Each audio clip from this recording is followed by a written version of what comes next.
روزہ رکھ کے تراوی پڑھ کے قرآن پڑھ کے رب کہتا ہے مجھے حیا آتی ہے میرا بندہ ہاتھ اٹھائے اور میں اس کے ہاتھ خالی واپس کر دوں۔ ان کے لیے بھی دعائیں کرنی ہیں رمضان میں جو ہم سے بچھڑ گئے، جو مٹی تلے جا کے آرام فرما ہو گئے۔ یہ رمضان المبارک چونکہ بخشش مانگنے کا مہینہ ہے، اللہ کے حضور معافی مانگے ان کے لیے بھی، ہمارے اپنوں کے لیے، ماں باپ کے لیے، عزیز و اقربا کے لیے، کہ اللہ کریم ان کی قبروں کو بھی ٹھنڈا کرے، ان کے حال پہ بھی رحمت کی نظر کرے، ان کے لیے بھی مالک آسانیاں کرے۔ خوب دعائیں مانگے رمضان میں، خوب دعا۔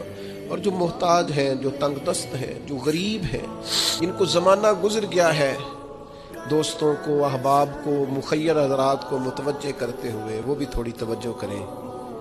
اس سال رمضان کے ماہ مبارک میں دنیا داروں کو چھوڑ کے رب کی طرف متوجہ نہ ہو، اس کریم کی بارگاہ میں اپنی ساری تکلیفیں بیان نہ کریں۔ بیمار بھی آئیں، مقروض بھی آئیں، تنگ دست بھی آئیں، بے اولاد بھی آئیں، کمزور بھی آئیں، تارے جھکیں، روزہ رکھ کے تراوی پڑھ کے قرآن پڑھ کے اپنے سارے دکھ اپنے مالک کے حضور بیان کر کے اس ماہ مبارک کی ہر رات میں اس سے بخشش کا سوال کریں، رحمت کا سوال کریں، کرم کا سوال کریں۔ وہ بڑا ہی کریم ہے۔